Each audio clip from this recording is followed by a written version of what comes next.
What's up, you guys? It is Mike, the real United States champion here, and welcome to 24 Days of Reviews. Today is day number 21, and today we are taking a look at Darth Maul of Star Wars, and this figure depicts his movie appearance in The Phantom Menace.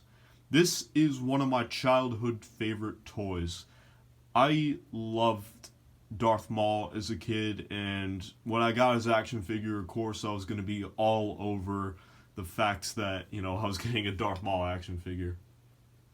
I can't tell you how many times I actually reenacted the duel sequence in Phantom Menace when it was Darth Maul taking on Qui-Gon Jinn and Obi-Wan Kenobi.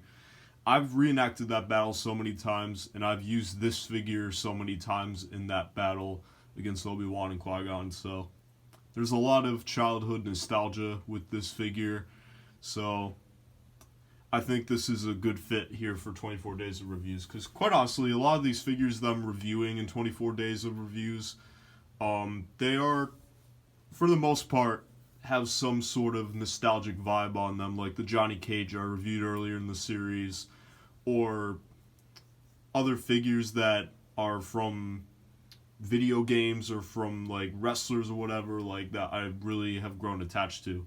So this Darth Maul is no different whatsoever. So let's get a closer look here at Darth Maul, a figure I've had since I was 5 years old. So alright, let's go over the articulation first. Let me take his lightsaber out real fast. So he is a smaller figure, so his articulation is going to be a little limited. But he moves the head side to side. His arms just move upwards. He rotates at the elbow, and you can swivel at the hand. He has waist movement, and then his legs move up like that. So, pretty small figure, meaning that you're not going to get a gazillion points of articulation. Alright, let's get a closer look here at Darth Maul. Let me just try to focus. I'm always having trouble. There we go. So, as you can see, Darth Maul has the signature paint. I don't want to call it paint. It's not really, but the signature designs that he had on his face, the classic red and black designs. It just looks really cool. Looks very detailed for a minifigure, especially. So it's really cool to see, and you can even see closer in that they even have the orange eyes that he had, just those Sith eyes. So that's really cool. One thing I want to mention is his spikes actually are kind of sharp, to be honest. Like, they're not sharp where, like, I'm gonna cut myself, but they do have a point to them. They kind of hurt. Like, if you were to step on his head, it'd be kind of painful. So, but that's cool. I still think it looks nice. And then the rest of his attire, as you can see, was basically just all black. This is just him in his battle attire. Basically how he appeared in the duel in Phantom Menace. You see his black gloves, black robe, and it goes all the way down. You see his pants, just plain black pants, nothing special there. And then plain black boots. Pretty shiny gear also. And then this is just a rubber piece, so you can move, his legs fine, just like that. So, yeah, basically how you would imagine Darth Maul, this is pretty much it. Just in minifigure form. So that's the figure. And now let's go over the accessory that I had with him. This is his double-bladed lightsaber.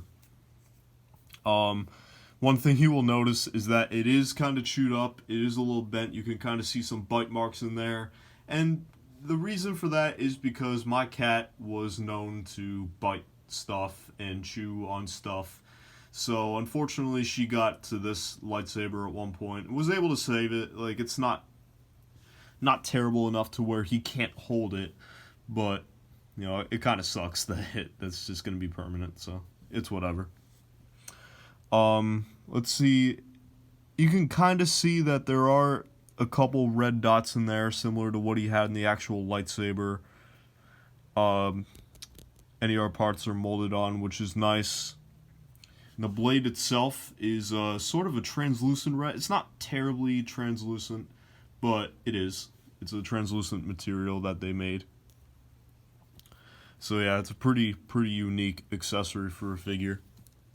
And as you saw in the intro, he can hold it just fine.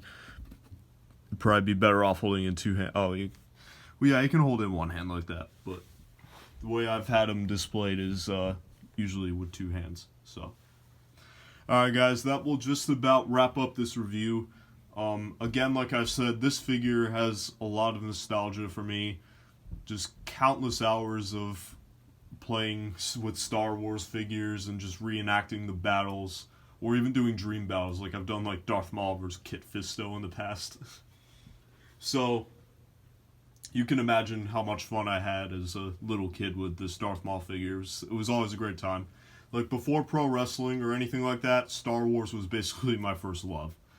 And Darth Maul especially fell into that category. Alright guys, thank you all for watching, and I will see you guys on the next one.